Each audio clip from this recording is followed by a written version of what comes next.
Hello, Sofa Squad, and welcome back to the damn sofa. And the sofa's across the room because we're on the podcast channel. Now, if you're watching this, you are watching my other channel, Reporting Live from My Sofa, the podcast version. This is where I do, like, maybe specific things, headlines, live chats, that kind of stuff. Something more laid back, less edited, yada, yada, yada, okay?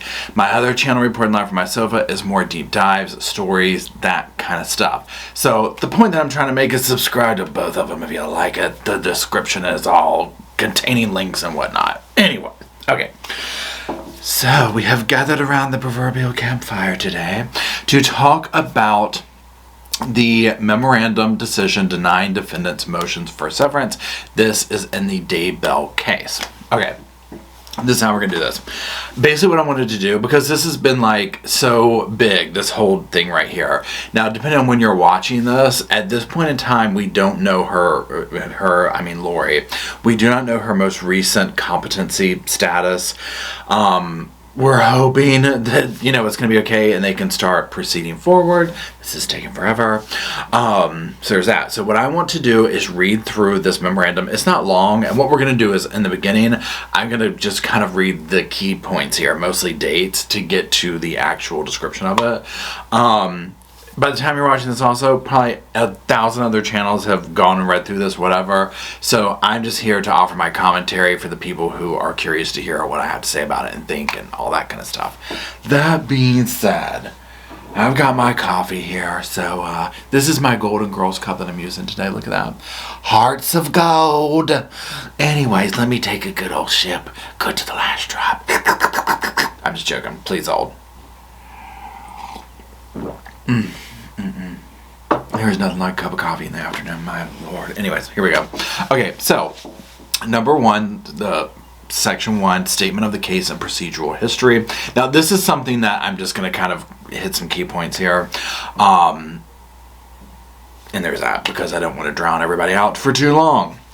So May 24th, 2021, a Fremont County grand jury returned an indictment charging defendants Chad Guy Daybell and Lori Noreen Vallow with multiple crimes. Now it goes on to list all these out or whatever, right? And we're just going to kind of go on over that. And we're going to come up to the next thing.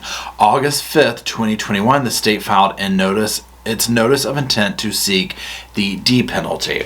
Mr. Daybell was previously charged on June 20th, 2020 in Fremont case, list the number, with multiple felonies relating to alleged altercation or destruction of evidence.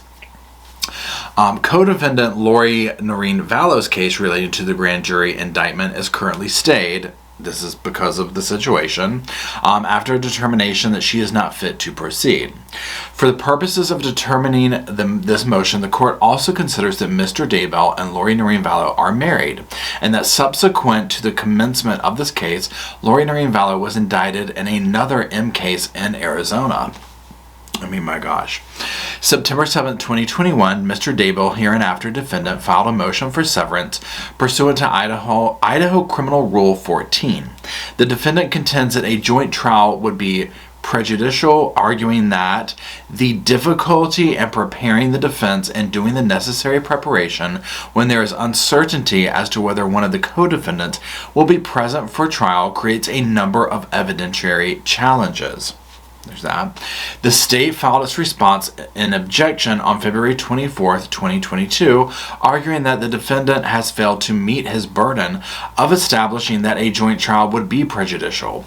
The matter came before the court for a hearing on March 18th, 2022, and the court considered the testimony and argument of counsel. For the reasons explained herein, the motion for severance is denied. Woohoo! Okay, so there's all that. And again, that's why you see why I just kind of wanted to go boom, boom, boom to get to the main dates of stuff. So there's that. So the second section, standard of adjudication. And this is in quotations. Actions properly joined under ICR 8B may be severed under ICR 14 if it appears that a joint trial would be prejudicial. It cites State versus Gamble, 146 Idaho 331, list other numbers.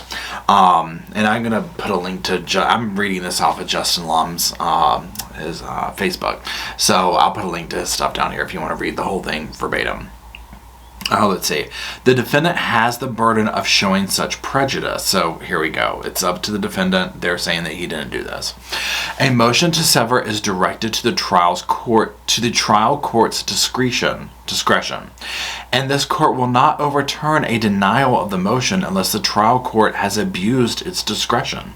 That they cite State versus Blake. When reviewing an order denying a severance motion, the inquiry on appeal is whether the defendant has presented facts demonstrating that unfair prejudice resulted from a joint trial.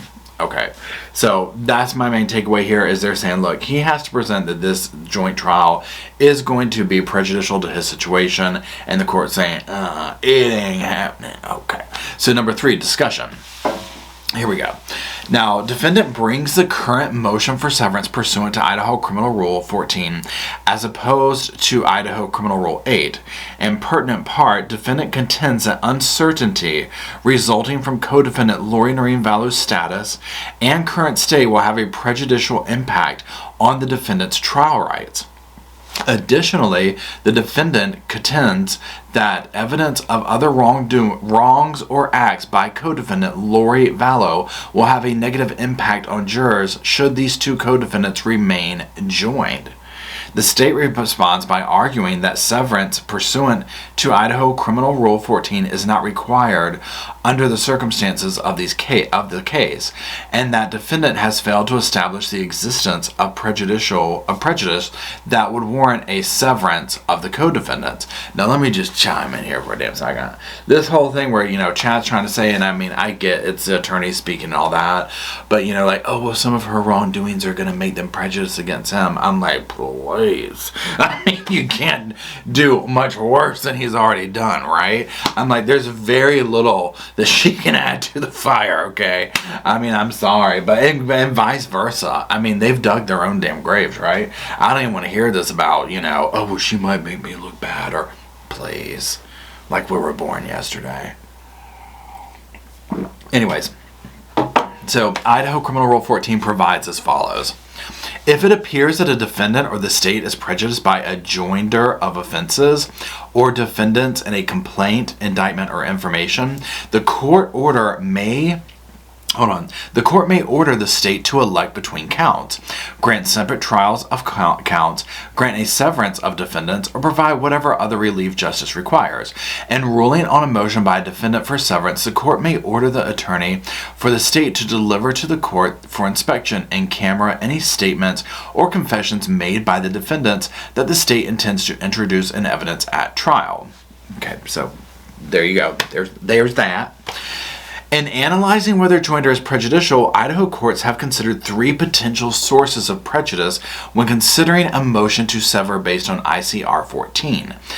1. The jury may confuse and cumulate the evidence and convict the defendant of one or both crimes when it would not convict him of either if it could keep the evidence properly segregated. Interesting. I'll comment on that in 1 second. Number 2, the defendant may be confounded in presenting defenses, as where he desires to assert his privilege against self-incrimination with respect to one crime but not the other. Or 3, the jury may conclude that the defendant is guilty of one crime and then find him guilty of the other because of his criminal disposition. And they cite State versus Nava, 166 Idaho, and a bunch of numbers. Okay, so just on that there, here's my thing, and again, y'all know me if you follow my channels, I'm not a lawyer, attorney, and that stuff, right?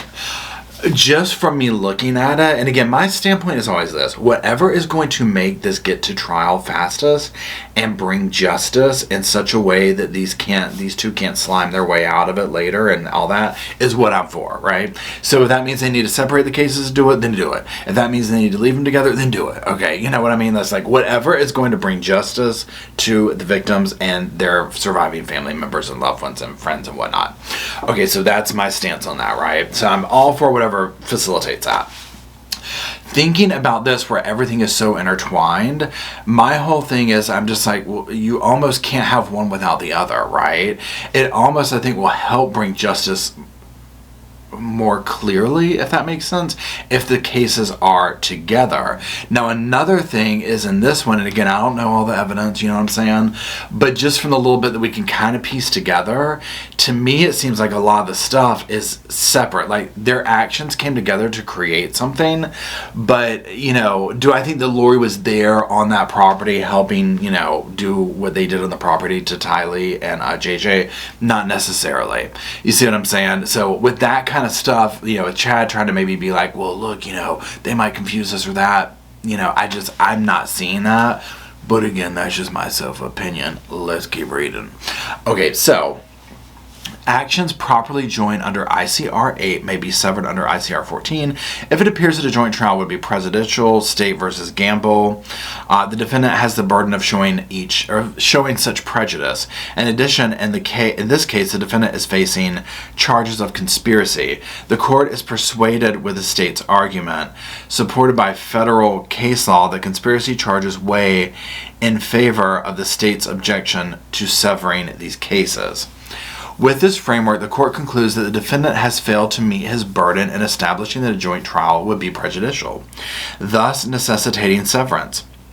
The defendant's main argument centers on his contention that uncertainty will result due to co-defendant Valor's status and the stay in effect in her case. While the court does not dispute there may be additional burden on the defense presented by an inability to know at this time whether co-defendant Valor will be fit for trial when the trial begins, that uncertainty in preparing for trial is not a determinative factor for the court to consider in reviewing Idaho Criminal Rule 14 or other cases interpreting it. Okay, so let's pause for a second. I mean, I totally agree there, right? I mean, I don't even know anything about this stuff. But I mean, that's his argument, is saying, like, look, because she's doing this, that's going to, you know, muddle things up. You know, now I would understand this, which has nothing to do with it, of being like, he has to be like, oh my God, I'm dying. Please just, let's get this on the road, right? Like, I'm sure he has to be at this point. So, please hold. I mean, that is so good, y'all. So that part I get, but I mean, I agree with the judge. If that's the argument, I mean, I'm not buying it. Let's continue. As noted above, prejudicial joinder results from 1, a jury's confusion of evidence, 2, a defendant's inability to meaningfully present defenses, and 3, a jury basing a guilty determination on criminal disposition. State versus Nava. Defendant has not alleged nor shown that any of these forms of prejudice have resulted or will result based on the stay in effect in Valor's case. 100% agree. The trial in this case is not set until January 2023, providing the defense adequate time to prepare whether the trial takes place with or without the co-defendant. Interesting. In addition, the court agrees with the state's assertion that careful jury instructions in this case can neutralize the effect of any prejudicial evidence, as explained in United States versus Escalante. And in particular, the court concludes that the concern of Valor's charges in another jurisdiction creating prejudice at trial can be cured through motions in Lyman and appropriate instructions to the jury. Some of this is a little bit blurry on here and I can't read that word. If I am reading it right, I don't know how to say it. Okay, so in support of the motion, defendant also requests that the state be ordered to present to this court in-camera statements and or other evidence the state intends to offer from either defendant. Interesting. At the outset, the court will note that ICR 14 provides the court the discretion to order any statements and confessions the court deems germane to the issue of determining relief from prejudicial joinder. However, the rule is not so broad as to permit the order of any other evidence that may or may not be introduced at trial. Having considered the argument in support of the defendant's motion, the court concludes that ordering the state to deliver in-camera evidence is not warranted. Both parties presented that discovery has been extensive in this matter and that discovery is complete or nearly complete. Let's let's see here. Despite the extensive discovery that has taken place, defendant has not identified what statement, if any, should be ordered for in-camera review by this court. While the rule contemplates that it is the state that may be ordered to provide this information, it is still incumbent on the defendant to show the prejudice and joinder. By merely requesting the court to make its own broad review of any evidence without making any, please hold, proffer as to what specific statements or confessions are prejudicial, the defendant has not met the burden here to demonstrate a need for such review. Interesting. Now let me just go back here real quick and read something real quick. It's part of the motion. Defendant also requests the state be okay. Now I mean, sure. I mean, who wouldn't want to see that information, right? I feel like that, and again, this is coming from my like sofa opinion here, was like a grab. You know what I'm saying? Like maybe we can get stuff if we do this. And I just have to say this, and I'm sorry, y'all are probably seeing me this. My hair is doing its own thing right now, and it's doing something funky. I know this, so please just bear with me here. I don't know why it's doing this, but I feel like it's sticking 10 feet off my head, so I keep messing with it. So I apologize. Okay, so let's continue. Furthermore, furthermore, during the hearing on this matter, the court specifically inquired of the state as to whether any concerning statements or confessions existed that would necessitate the court's review, including whether a Bruton issue exists. The state represented that such statements or confessions did not exist, and the court has considered that representation from the prosecutor as an officer of the court in concluding that an in-camera review is not necessary and will not be required. In conjunction with the state's representation, and in that absence of any identification of potentially harmful statements or confessions, defendant's request for such an order is hereby denied. Okay, I mean, they're just shooting him down left and damn right. Okay, please hold. Having determined that the defense has not met in burden to persuade the court that a jury is likely to confuse evidence in this case, that the defense will be unable to meaningfully present defenses, or that a jury is likely to base a guilty determination, in this case due to evidence of criminal disposition, the court must conclude that the case will not be severed. Further, the court concludes that a joint trial in this case will serve the interests of justice by providing for judicial economy and efficiency and avoiding possible inconsistent verdicts. Accordingly, defendant's motion for severance on this basis is denied. And again, I agree with that. So, I mean, that last little thing, the court concludes the joint trial so then by providing the judicial economy and efficiency. Because remember all those costs they came out with, just for the case and all this stuff. So, I mean, if they were going to have to do this completely separate, imagine how much more money that would cost the taxpayers. It's already, God knows what it's cost people, right?